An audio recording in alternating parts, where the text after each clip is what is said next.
नमस्कार दोस्तों, Bihar board 11th sport admission का डेट फिर से आ गया है। जो भी विद्यार्थी अभी तक 11th में एडमिशन नहीं करा है सत्र 2026 से 28 के लिए, तो स्पोर्ट एडमिशन का डेट फिर से आ गया है।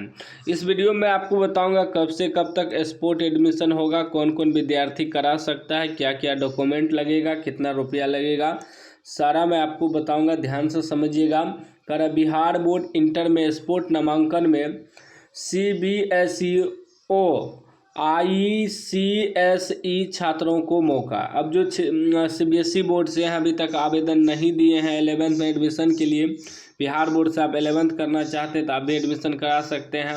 ICSE बोर्ड के जो भी छात्र हैं वह भी करा सकते हैं, और बिहार बोर्ड के जो भी छात्र अभी तक 11th में एडमिशन नहीं कराए हैं तो उनको भी मौका मिला है।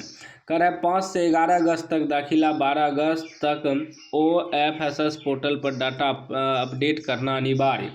ध्यान से समझिएगा। कर बिहार विद्यालय परीक्षा समिति ने सत्र 2026 से 28 के लिए इंटरमीडिएट कक्षा में स्पोर्ट नामांकन में CBSE ICSE छात्रों को राहत देते हुए एक और मौका दिया है। बोर्ड ने तिथियों का विस्तार किया है। बोर्ड के नए आदेश के अनुसार राज्य के +2 और इंटर स्तरीय शिक्षण संस्थानों में खाली सीटों पर छात्र अब 5 अगस्त से 11 अगस्त तक स्पोर्ट नामांकन ले सकेंगे। 5 अगस्त से 11 अगस्त तक स्पोर्ट एडमिशन होगा।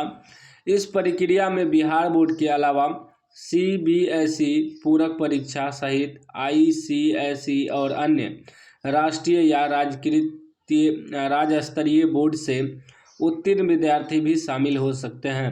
मतलब जो बिहार बोर्ड से 10th पास किया वह भी स्पोर्ट एडमिशन करा सकता है 11th एडमिशन के लिए, और जो विद्यार्थी अदर बोर्ड से है वह भी करा सकता है, जो कि 5 अगस्त से 11 अगस्त तक होगा।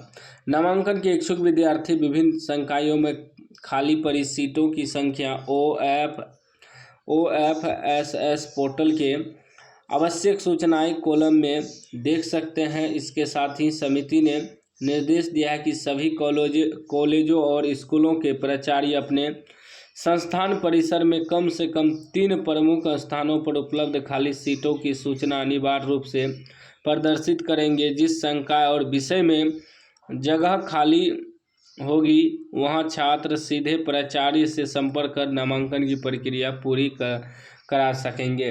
कहने का मतलब है जब पोर्टल खुलेगा 5 अगस्त से 11 अगस्त तक जो एडमिशन होगा, पहले जो भी विद्यार्थी अभी तक आवेदन नहीं दिए हैं पहले उनको आवेदन करना होगा। आवेदन करने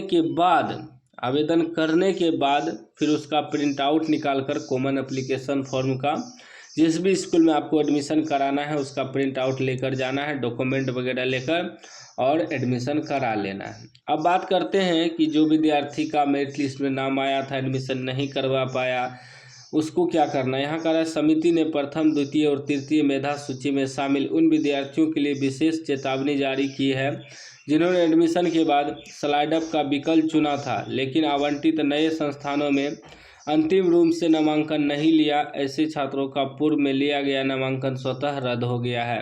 कह रहा है कि जो विद्यार्थी का 1st, 2nd, 3rd किसी भी मेरिट लिस्ट में नाम आया था लेकिन उन्होंने एडमिशन करा लिया, उसके बाद स्लाइड अप किया दूसरे स्कूल के लिए, जब स्लाइड अप करने के बाद भी एडमिशन नहीं लिया, जो भी स्कूल उनको आवंटित किया गया था उसका नामांकन पहले वाला रद्द कर दिया गया। मतलब पहले जो आप एडमिशन कराए हैं आपका नामांकन रद्द हो चुका है, आपको फिर स्पोर्ट एडमिशन के तहत एडमिशन लेना होगा।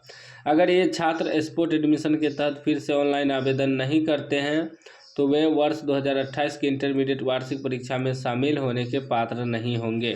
जो विद्यार्थी सोच रहा होगा कि हमने तो एडमिशन करा लिया पहले ही, स्लाइड अप भी कर दिए लेकिन स्लाइड अप करने के बाद नामांकन नहीं लिया, जो भी स्कूल आपको आवंटित किया गया था उसका नामांकन रद्द हो गया है और वह 2028 में परीक्षा नहीं दे पाएगा, उसे फिर से स्पोर्ट एडमिशन के लिए ऑनलाइन अप्लाई करना होगा। कह रहा है कि नामांकन की पूरी प्रक्रिया के बाद शिक्षण संस्थानों को प्रतिदिन नामांकित विद्यार्थियों की जानकारी OFSS पोर्टल पर अपडेट करनी होगी। संस्थानों को अंतिम रूप से डाटा अपडेट करने के लिए 12 अगस्त तक समय दिया गया है। निर्धारित समय पर डाटा अपडेट नहीं होने पर पूरी जवाबदेही संबंधित प्राचार्य की होगी। इसके अलावा तकनीकी कारणों से छूटे पुराने नामांकन को अपडेट करने और अल्पसंख्यक एवं अनुसूचित जाति और जनजाति कल्याण विभाग के +2 आवासीय विद्यालयों को भी इसी अवधि में अपना डाटा पोर्टल पर अद्यतन करने का निर्देश दिया गया है। तो जो भी विद्यार्थी अभी तक एडमिशन नहीं कराए हैं, स्पॉट एडमिशन के तहत आप 5 अगस्त से 11 अगस्त तक करा सकते हैं। जो अभी तक अप्लाई ही नहीं किया है तो उसको पहले अप्लाई करना है। उसके बाद उसका प्रिंट आउट निकाल कर जिस भी स्कूल में सीट खाली रहे, जो भी स्कूल में आपको एडमिशन कराना है, वहाँ प्राचार्य से मिलना है और अपना सारा डॉक्यूमेंट देके एडमिशन करा लेना है। बाकी अपडेट वगैरह हम देते रहेंगे। चैनल को सब्सक्राइब कर लीजिए और घंटी को दबा के ऑल कर लीजिए।